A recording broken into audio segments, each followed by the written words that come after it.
Assalamualaikum warahmatullahi wabarakatuh. Nama saya Julisia Nurul Hidayah, Prodi Pendidikan Agama Islam semester 2. Materi yang akan saya sampaikan yaitu sejarah Bani Umayyah. Sebelum itu, jangan lupa subscribe and like. Dinasti adalah sebuah bagian keturunan bangsawan tertentu yang berkuasa di suatu tempat. Bani, sebutan keluarga keturunan dari seorang tokoh terkenal. Umayyah, nama seorang tokoh dari suku Quraisy yang berkuasa di Mekah. Fase-fase pemerintahan Bani Umayyah. Fase ini dibagi menjadi 3, yaitu fase berdiri, fase kemajuan, fase runtuh. Fase berdirinya Bani Umayyah. Fase ini dimulai dari berdirinya Bani Umayyah tahun 41 Hijriah atau 662 Hijriah sampai pemerintahan Walid bin Abdul Malik, Khalifah ke-6. Islam telah masuk ke Eropa, Andalusia, yang dibawa oleh Tariq bin Ziyad tahun 711 Masehi. Pada fase ini, para khalifah fokus pada pengembangan wilayah kekuasaan atau perluasan wilayah Islamisasi. Perluasan wilayah berjalan sangat pesat. Islam masuk sampai wilayah-wilayah pelosok di 4 benua, yaitu Asia, Afrika, Eropa, dan Amerika. Wilayah di imperium besar seperti Yunani, Romawi, Persia, dan Gothia. Banyak yang takluk pada Islam dengan membayar upeti yang besar. Pada fase kedua ini, fase kemajuan Bani Umayyah. Kemajuan dinasti Bani Umayyah dimulai dari masa Khalifah ke-7, yaitu Sulaiman bin Abdul Malik, sampai Khalifah ke-8, yaitu Umar bin Abdul Aziz. Pada fase ini, Islam telah berkembang sampai ke penjuru dunia. Islam dibawa oleh sahabat-sahabat Nabi, seperti Ubbab bin Nafi' dan Musa bin Nusair di Afrika Utara. Yang kedua, Sa'ad bin Abi Waqqas di Cina dan di Indonesia. Yang ketiga, Abdullah bin Abi Sarah di India. Yang keempat, Tariq bin Ziyad di Eropa dan Andalusia. Perluasan wilayah Islam tetap berjalan lancar. Banyak wilayah baru ditaklukkan. Akan tetapi, perhatian pemerintahan diarahkan pada perkembangan peradaban, ilmu, dan administrasi pemerintahan. Pada fase ini, Bani Umayyah sudah mampu menciptakan beberapa peradaban yang mempunyai kualitas tinggi. Bentuk-bentuk peradaban yang tumbuh pada masa ini yaitu ilmu pengetahuan. Ilmu pengetahuan berkembang pada masa dinasti Bani Umayyah, berpusat di kota Basrah dan Kufah, Irak. Pada masa ini, banyak bermunculan tokoh-tokoh muslim yang asli di berbagai bidang ilmu pengetahuan. Salah satu tokoh itu adalah Khalifah bin Yazid bin Muawiyah. Selain sebagai seorang aktor dan penyair, dia adalah orang yang pertama kali menerjemahkan buku di bidang astronomi, ilmu kedokteran, dan kimia. Puncak keemasan perkembangan ilmu pengetahuan ditunjukkan oleh Khalifah ke-8, yaitu Umar bin Abdul Aziz. Ketika beliau sering mendatangkan para ulama fuqaha ke istana untuk mengupas berbagai disiplinnya ilmu. Para tokoh yang terkenal pada masa Ini antara lain Hasan al-Basri, Ibnu Syihab, Az-Zuhri, dan Wasil bin Atta. Pada masa ini, kesusastraan juga berkembang pesat.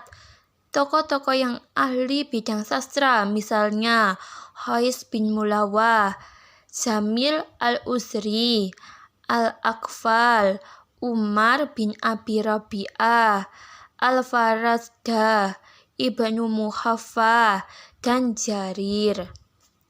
Bangunan fisik. Dinasti Bani Umayyah juga sangat memperhatikan bangunan fisiknya.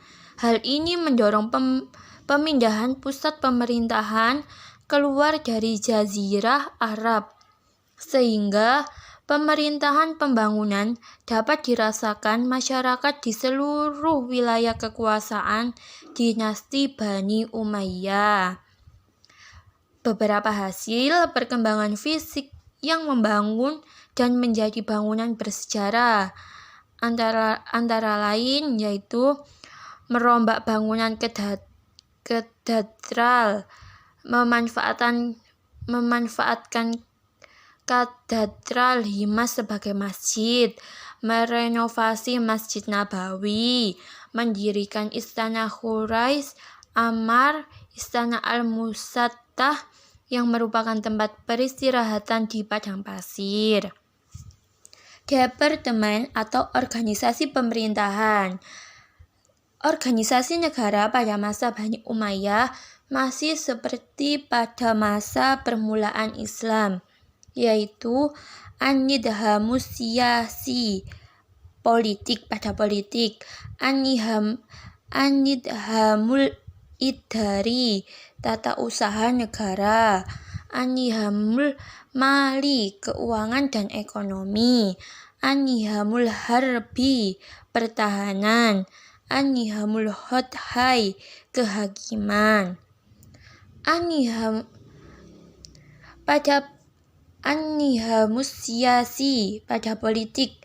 Dalam bidang politik telah mengalami beberapa perubahan dibandingkan dengan masa permulaan Islam, yaitu pada masa kekuasaan yang semua organisasi khalifah yang berdiri atas dasar syura menjadi organisasi mulk atau kerajaan. Al-Kitabah, yaitu Dewan Sekretaris Negara yang menguasai berbagai urusan pemerintahan. Ada 4 sekretaris, yaitu Katib Ar-Rasail, persuratan, Katib Al-Kharaj, pajak dan keuangan, Katib As-Surha, kepolisian, Katib Al-Hodhi, kehakiman. Al-Hijab, yaitu urusan pengawalan keselamatan khalifah. Yang kedua ada an-nidhamul idari, tata usaha negara.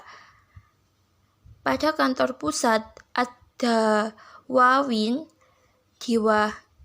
ada 4, yaitu Diwanul Khord, Diwanul Rasail, Diwanul Mustahilat, Al-Mutawwi'ah, Diwanul Khotim. Al-Imroh Al-Balda, daerah kekuasaan. Ada 5. Yang pertama Hijaz, Yaman dan Najd, Irak Arab dan Irak Ajam, Aman dan Bahrain, Karman dan Sajistan, Kabul dan Khuzestan. Yang ketiga Mesir dan Sudan. Yang keempat Armenia, Azerbaijan dan Asia Kecil. Yang kelima Afrika Utara, Libya, Andalusia, Sisilia, Sardinia dan Balear. Barid, organisasi pos. Syurhat, kepolisian, bertugas melakukan perintah hakim dan keputusan-keputusan pengadilan. An-nidhamul mali, keuangan atau ekonomi. Al-Zaraib,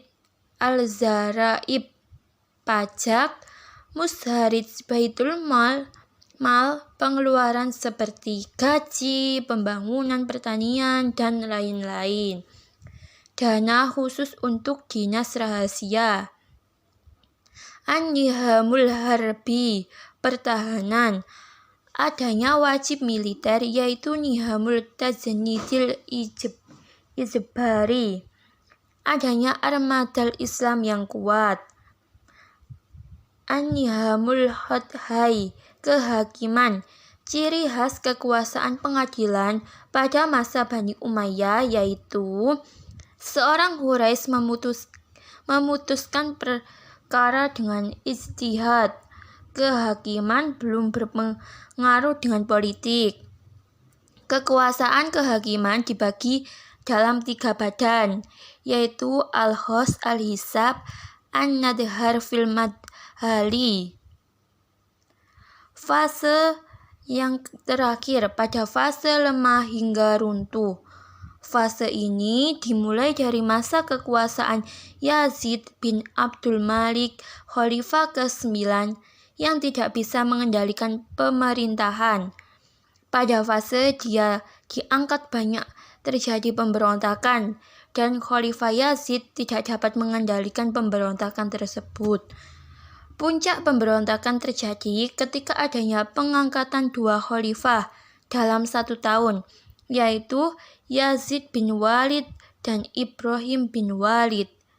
Sistem monarki adalah faktor paling dominan penyebab runtuhnya dinasti Bani Umayyah. Lemahnya Bani Umayyah pada fase ini hampir terjadi di semua wilayah kekuasaan. Sementara di luar kekuasaan Bani Umayyah sedang berkembang pesat beberapa kekuatan baru seperti Abbasiyah dan Fatimiyah. Kekuasaan Bani Umayyah berakhir tepatnya pada tahun 132 Hijriah atau 750 Masehi. Setelah kalah dengan perang Al-Zab melawan keturunan Abbasiyah. Terima kasih sudah menyaksikan video dari saya. Mohon maaf jika ada salah penulisan ataupun pengucapan. Jangan lupa like and subscribe. Wassalamualaikum warahmatullahi wabarakatuh.